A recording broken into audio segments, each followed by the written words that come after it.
Koliko je lijepo kada zapravo imate priliku iz emisiju u emisiju da razgovarate sa mladim, talentovanim ljudima. Ponovo su sa nama šampioni, doduše na državnom nivou i u judovu. Maksim Vulatović, također i Jovan Arčun, ali i njihovi brojni drugari obradovali su nas, učinili ponosnima po ko zna koji put, donijeli nam zlatne, srebrne i bronzane medalje. Doduše sa nama su danas u studiju zlatni momci pomenutih imena kao i njihov trener Mladen Jokmanović. Dobro večer i dobro nam došli. Dobro večer. Pa dakle, da krenemo od momaka, prvo da čestitamo, a onda i da kažete nam kako ste se osjećali i kako se osjećate sada kad je sve gotovo, kakvi su utisci. Dobro. Dobro, hajde podijelite to malo sa nama. Kako je bilo tokom takmičenja, kakva je bila konkurencija? Dobro mi je bila konkurencija. Dakle, bilo je onako opasnih trenutaka, jel tako? Da. Maksim, reci mi kako si se ti osjećao dok si se takmičio? Koje su sve to vježbe koje si morao da prolaziš? Pa na takmičenju na državnom prvenstvu smo prvo morali da prvo odradimo zagrijavanje kako se ne bi povrijedili tokom borbi. Onda smo malo odmorili, onda su krenule borbe. Onda sam prvo krenuo ja, pa onda ostali moji drugovi i onda zatim Jovan. A hoćete da nam kažete kakvi su bili zapravo drugi vaši drugari koji su osvojili zlatne, srebrne medalje, tu su bile također i djevojčice, kako su se one pokazale? Dobro. Dakle, Super. svi su bili dobri, jel Da, tako? super. Dobro. A kažete nam koliko dugo ste se pripremali za ovo državno takmičenje? Pa pripremili smo se baš dugo kako bi došli do ovoga nivoa na kojem smo sad. Jeste. A reci mi, evo Jovane, ti si nam onako malo stil gdje moram da te razgovorim. Kako si se ti osjećao kada si stigao kući? Kada su se... Da, super. Znači, mama i tata su bili Da. ponosni, jel Da. tako? To je divno. Evo, Mladene, iz tvog nekog ugla, ovako sad možemo slobodno reći mentorskog, kako je raditi i razgovarati sa ovim mladim zlatnim dječacima? Jesu zlatni u ponašanju kao što su i medalje? Jesu, naravno, to su dobri momci, oni treniraju. Mislim, Jovan da trenira sigurno preko 3 godine, Maksim skoro 5, tako da su oni više, da kažem, stari judisti.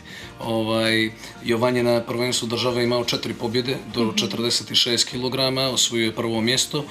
Maksim je imao 5 pobjeda u kategoriji do 31 kg.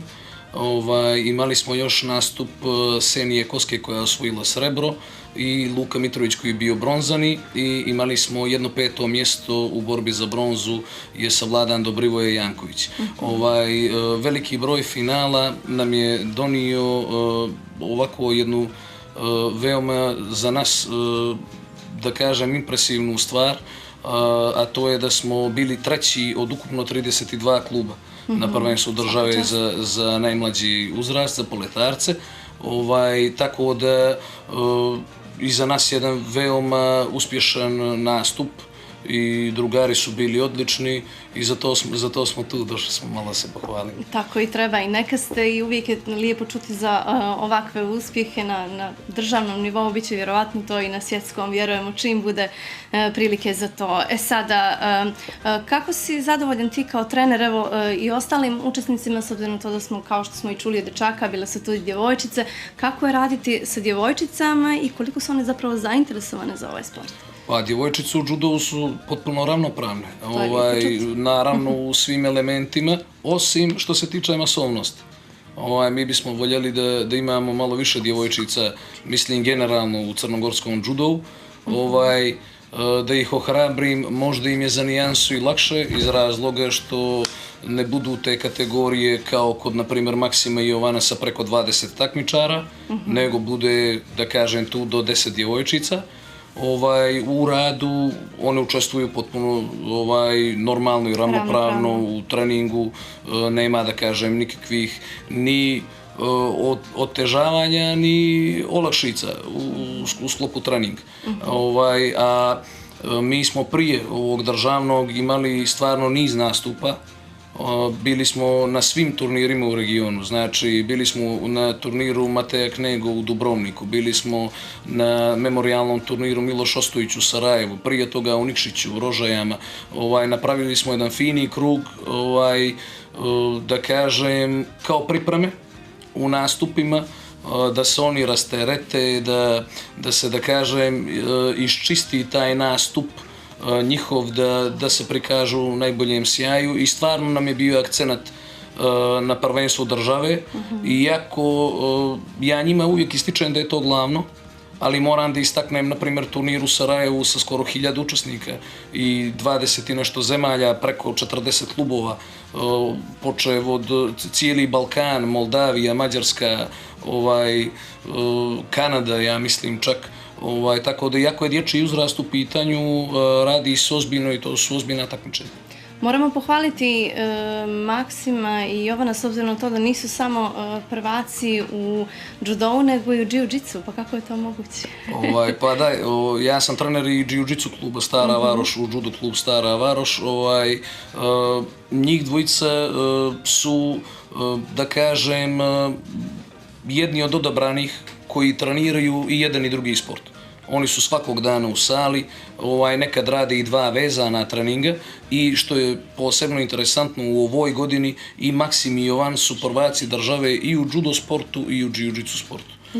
I stvarno su pokazali, da kažem, tu neku pravu misiju onoga što je neka moja vodilja sve ove godine, evo 15 godina od kad postojim.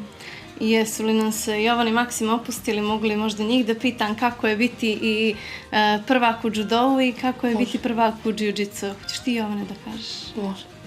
Kaži nam, hajde, slobodno se razgovori. Baš dobro bilo u judo i u jiu-jitsu. Dakle, ti si onako skroz zadovoljan, možemo to tako zaključiti. Ti si tako disciplinovan i sa malo riječi na treninzima. Da. Svaka ti čast.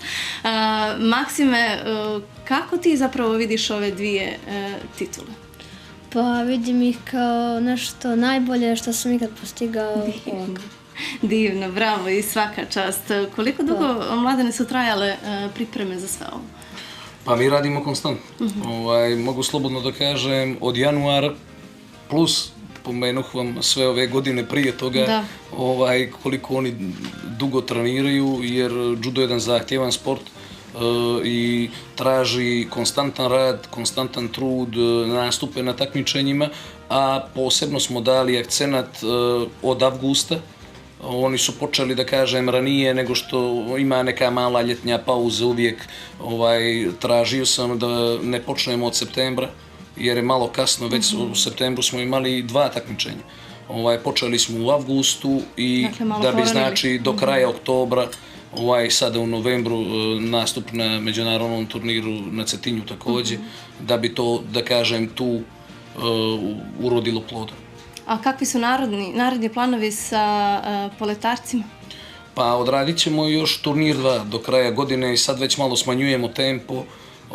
Naravno i oni moraju malo da se opuste i bilo nam je 3-mjeseči istovremeno sa državnim prvenstvom i sa turnirima. Oni su skroz drugačiji kad su pod tim opterećenjem i kada nisu. Sigurno. Mnogo su opterećeniji.